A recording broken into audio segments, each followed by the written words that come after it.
This is 2 Echo Zero Bravo Mike Tango returning. Hello there YouTube, my name's Ben, I'm 2 Echo Zero Bravo Mike Tango, and today I wanted to show you my SOTA Activations Go bag. So this is everything that I try and bundle together if I go out and do a bit of HF portable work, perhaps doing a SOTA summit, or perhaps just in the back garden on a nice summer's day. So first things first is the case. Now I really enjoy using a hard case like this rather than a soft bag. You can see it's quite small. It's about 40 centimeters wide, but in it, it has everything that I need for my go bag. You can already see how many scuffs and scrapes it's got on it. That's because it gets a bit of wear and tear. So it's really important to me that it's a heavy duty flight case. Although it doesn't weigh too much, it does protect the equipment inside. Let's have a look at what we've got in here.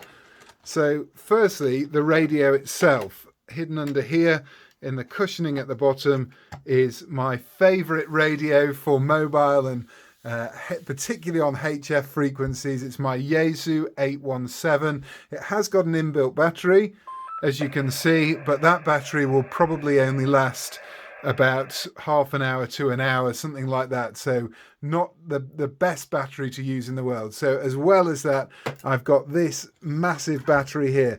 I only realized after buying it that actually there's far lighter batteries that give the same amount of watt hours that you can use. So I think if I did this again, I would have the same size battery in terms of how many amp hours I can use, but actually I would go with a lithium one that would be a lot lighter. Although it is a little bit more expensive, it's probably worth it. Although being a bigger gentleman, if I'm honest, the weight of the battery doesn't really make much of a difference when I'm up the mountain.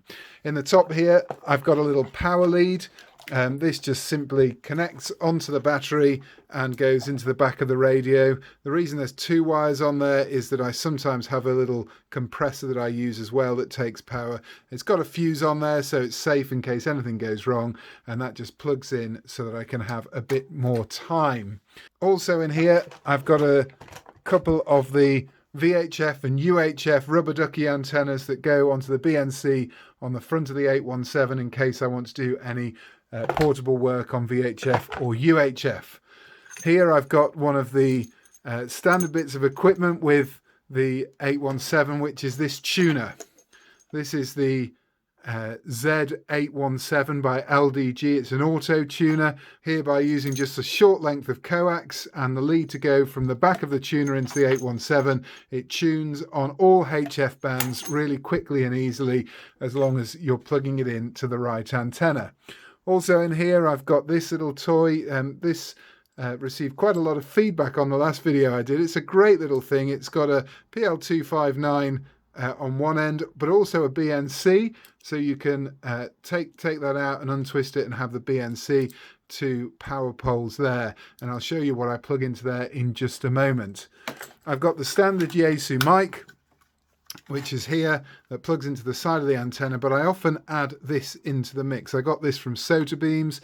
It's a little speech compressor designed specifically for the 817, and it's just a through plug. You can turn it on and off, so if you're using FM, you'll probably want it off, but if you're using SSB, you'll need it switched on, and it just gives you a little bit more of a punch to get above the pile up, particularly if you're working stations a long way away. So that's the microphone I use now. So that's the radio, but what about the antenna? Well, for the antenna, I would either go UHF VHF by using my homemade 2-meter Yagi. If you haven't seen the video yet, do click on the link on the screen and watch that. Or if I was going HF, I would take this little bag with me. This is my SOTABeams HF band springer. Let's show you what's inside. This is the SOTABeams band springer antenna. It's a long wire, end fed, as well as a counterpoise that you lay along the floor. Really, really light, quick and easy to set up. Just peg it at both ends and raise the middle either in a tree or on a mast. Also in this bag for the mast, I've got a rigging kit here. It's a guying line. You can see here 4 pegs, and this bit of plastic here goes on the mast so that you can guy it out and set it up in the garden or wherever you happen to be up on a hill. So how do I get all that up in the air? Well, I use this. This is SOTABeams 10-meter travel mast.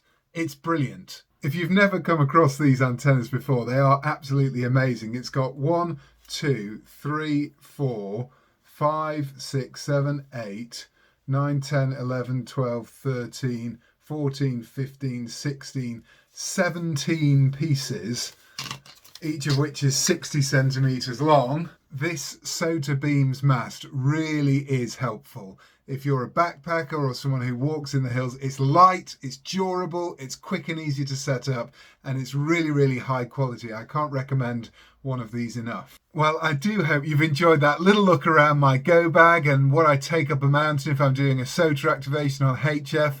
If you've enjoyed the video today, then do please subscribe to my channel. It cheers me on as I make these videos. And if you've enjoyed this video, why not click the like button at the bottom? I do hope you'll join me again for my next little adventure. My name is Ben. I'm 2 Echo Zero, Bravo, Mike Tango, off and clear, 73. This is 2 Echo Zero, Bravo, Mike Tango returning.